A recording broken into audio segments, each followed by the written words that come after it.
Hello बच्चों, नमस्ते। मैं रेनू मैम मीरापुरे पब्लिक स्कूल से। आप 3 क्लास के बच्चों को पिछले वीडियो में सबसे खुश कौन एक कहानी है जो आप लोगों को पढ़ाया गया था। आपका यह कहानी है चैप्टर 3 में। चैप्टर 3 की कहानी है सबसे खुश कौन। इस कहानी में बताया गया है कि कौवा सोचता है कि तोता खुश है, तोता सोचता है कि हंस खुश, कौवा सोचता है हंस खुश है, हंस सोचता है तोता खुश है, तोता सोचता है मोर खुश है। इस तरह से करते करते लास्ट में कौवा ही सबसे खुश होता है, क्योंकि उसको ना कोई पिंजरे में बंद करता है, इसलिए वह सबसे खुश है। भले ही उसकी आवाज़ कर्कश होती है तो क्या है। इस कहानी से हमें यही सीख मिली कि हमें किसी भी पशु पक्षी को कैद करके, अपनी खुशी के लिए कैद करके नहीं रखना चाहिए। इस कहानी को आप लोग पढ़े होइएगा इस उम्मीद और इसके शब्दार्थ को याद किए होइएगा। इस उम्मीद के साथ मैं आप लोगों को इस कहानी का प्रश्न, मौखिक प्रश्न उत्तर जो है उसको अभी लिखा देती हूँ। मौखिक प्रश्न का कौन नंबर क्वेश्चन है, सोचिए और बताइए। मौखिक प्रश्न का कौन नंबर क्वेश्चन है। कोयल की आवाज़ सभी सुनना चाहते हैं लेकिन कौवे की नहीं, क्यों? कोयल की आवाज़ सभी सुनना चाहते हैं लेकिन कौवे की नहीं, क्यों?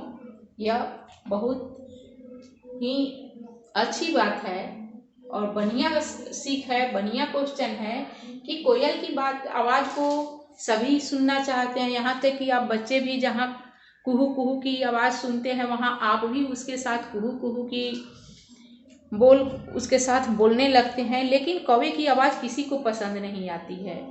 इस एक लाइन से भी आपको सीख मिलती है कि आपको भी, आप सभी बच्चों को भी, हमें भी, सभी किसी को कोयल की तरह मीठे बोल बोलना चाहिए, न कि कौवे की तरह कांव कांव। इसका उत्तर होगा कि कोयल की आवाज़ सभी सुनना चाहते हैं लेकिन कौवे की नहीं, क्योंकि कोयल की आवाज़ मीठी होती है और कौवे की आवाज़ कर्कश। एक लाइन में उत्तर होगा कोयल की आवाज़ सभी सुनना चाहते हैं लेकिन कौवे की नहीं, क्योंकि कोयल की आवाज़ मीठी होती है और कौवे की आवाज़ कर्कश। वह हमेशा कांव कांव करता है, इसलिए उसकी आवाज़ को कोई पसंद नहीं करता है। लेकिन कोयल जो है वह हमेशा अपने मीठे बोल से सबको लुभाती है, इसलिए कोयल की बोली सबको प्यारी लगती है, अच्छी लगती है। ख नंबर क्वेश्चन है, इस पाठ में सबसे ज्यादा खुश और सुंदर पक्षी कौन था? इस पाठ के अनुसार सबसे ज्यादा खुश और सुंदर पक्षी कौन था? अगर पाठ को आप ठीक से पढ़िएगा या पढ़े होइएगा तब आपको पता चलेगा कि इस पाठ के अनुसार सबसे ज्यादा खुश और सुंदर पक्षी मोर था। उत्तर क्या होगा? इस पाठ के अनुसार सबसे ज्यादा खुश और सुंदर पक्षी मोर था। इस पूरे वाक्य को फेयर की कॉपी में लिखिएगा, ना कि सिर्फ मोर लिखिएगा।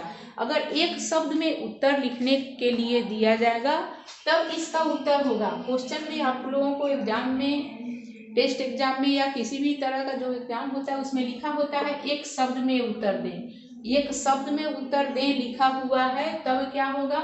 मोर था।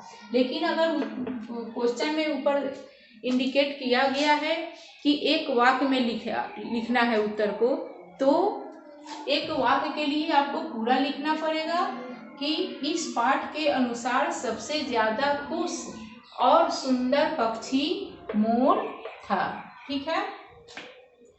क्वेश्चन नंबर ग है, इतना खूबसूरत होने के बाद भी मोर खुश क्यों नहीं था? मोर तो है, बहुत खूबसूरत भी था, सुंदर भी था, पाठ के अनुसार खुश भी था, लेकिन वह खुश नहीं था। क्यों? इसी का उत्तर देना है कि इतना खूबसूरत होने के बाद भी मोर खुश क्यों नहीं था। इसका उत्तर होगा खूबसूरत होने के बाद भी मोर खुश नहीं था क्योंकि वह पिंजरे में बंद था। कहानी का सारांश भी यही है कि हमें अपनी खुशी के लिए किसी को पिंजरे में बंद करके नहीं रखना चाहिए।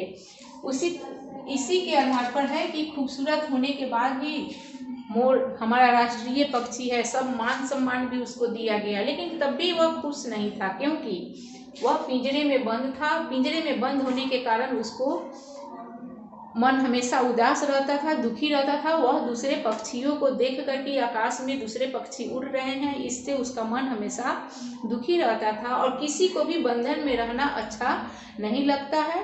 सभी आज़ाद रहना चाहते हैं, सभी खुश रहना चाहते हैं, सभी अपने पंखों को फैला करके उड़ना चाहते हैं। तो आप लोग इसे प्रश्न के साथ उत्तर लिखा गया है। बुक नहीं थी यह कोई बात नहीं होगी। कोशिश कीजिए, बुक खरीद लीजिए। जब तक नहीं है तब तक के लिए मैं यहाँ क्वेश्चन लिख दे रही हूँ, उसके नीचे उत्तर लिख रही हूँ। आप लोग इसको पूरे जितना भी क्वेश्चन आंसर लिखाया जा रहा है, मुझे विश्वास है कि आप चैप्टर 1 चैप्टर 2 का पूरा फेयर कर लिए होइएगा, चैप्टर 3 का भी फेयर कर लीजिएगा। यहाँ मौखिक क्वेश्चन को भी आपको फेयर की कॉपी में लिखना होता है, आप इसको फेयर की कॉपी में लिखिएगा।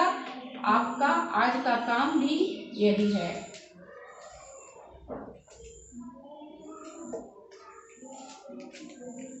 पूरे को फेयर की कॉपी में लिख लीजिएगा।